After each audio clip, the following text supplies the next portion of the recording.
Kinahanglan ba gyud nga ito kani mga kaistorya binisaya lang tani para sada ka mga tirada ba sa kani. Kinahanglan ba gyud nga kwan nga ang lalaki mag-inom og ilimnong makahubog. Kinahanglan gyud na mga kaistorya.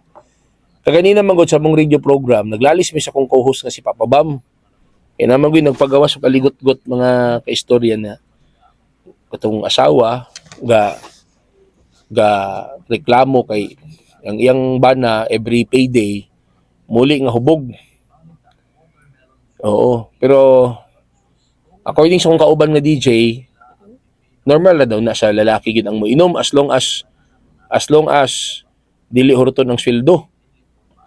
Diba? Kay mo na kuno ng form of relaxation sa mga lalaki. Wala ba day laing relaxation sa mga lalaki day mga istorya. Sabi niyo mga istorya, para sa ako lang ni personal point of view na ako niya. Kung minyo na ka, ayaw na pag-inom. Una ha. Kanang imong gipaksi sa imong sweldo kay imong gipatak-patak sa inom. I-remit na lang na sa imong pamilya. Or mo na imong gamiton para ibanding nimo imong pamilya. 'Di ba? Kana pong time nga nagamit nimo sa imong barkada sa inom-inom, gamiton na lang na sa imong asawa. Og ibanding na lang na imong asawa. 'Di ba? Ibanding na lang na imong mga anak, ibanding na lang na imong pamilya. Kaysa dito nimo sa imong barkada, labong bitaw kay. Abi ninyo, wala ang siguro ang kani real talk mga kaistorya. Ang mo unong gid si muha kung magka-bulilyaso ka imong pamilya busa takaan gyud imong panahon. Unya ka na po magsigag inom-inom sa pagmaingon kag drink moderately. Unya, drink moderately pero regularly, time will come. Makumulate na si mong lawas. 'Di ba? O maabot ang panahon nga masakit ka.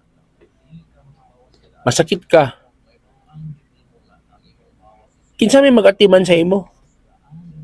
Isa may mo salo sa imo, di ba? Imo ra mga pong pamilya, imo ra pong asawa, imo ra pong mga anak. Unya wali mo tagaig time. Kaya ang imong time nakuhaan dito si imong barkada.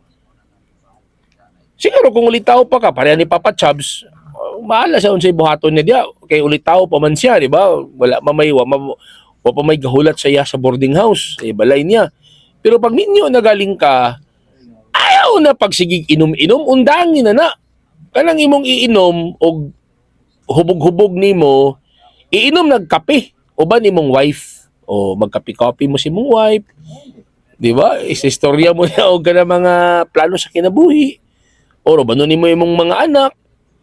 Di ba? Kay mo mong ginay tinuod nga nagmahal o nagmalasakit sa imo. So, therefore, respect my munay ginaingon mga istorya, respect my post. Respect my opinion.